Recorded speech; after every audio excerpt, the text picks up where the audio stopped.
నమస్తే, నేను మీ ఈశ్వర్. ఈ6 న్యూస్కి స్వాగతం. వార్తల్లోని ముఖ్య అంశాలు. బీఆర్ఎస్ పార్టీ కారు గుర్తు మీద గెలిచి కాంగ్రెస్లో చేరిన ఎమ్మెల్యేల విషయంపై బీఆర్ఎస్ పార్టీ సుప్రీంకోర్టును ఆశ్రయించింది. పార్టీ మారిన ఎమ్మెల్యేల అనర్హతపై సుప్రీంకోర్టులో 2 పిటిషన్లు దాఖలు చేసింది. 3 ఎమ్మెల్యేలపై ఎస్ఎల్పీతో కలిపి 8 ఎమ్మెల్యేలపై రిట్ దాఖలు చేసింది. ఎమ్మెల్యేల అనర్హతపై అసెంబ్లీ స్పీకర్ సెక్రటరీలు వెంటనే చర్యలు తీసుకునేలా టైం ఫిక్స్ చేసేలా ఆదేశించాలని కోరారు.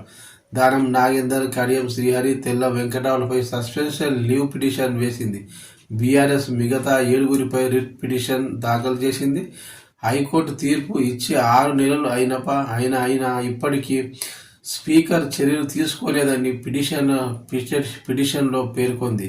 కనీసం నోటీసులు కూడా ఇవ్వలేదని న్యాయస్థానం దృష్టికి తీసుకెళ్లింది. ఎమ్మెల్యేల అనర్హతపై 4 వారాల్లో స్పీకర్ నిర్ణయం తీసుకునేలా ఆదేశాలు ఇవ్వాలని విజ్ఞప్తి చేసింది. దీంతో సుప్రీంకోర్టు ఎలాంటి తీర్పు ఇవ్వనుందనే అంశంపై సర్వత్రా ఉత్కంఠ నెలకొని ఉంది.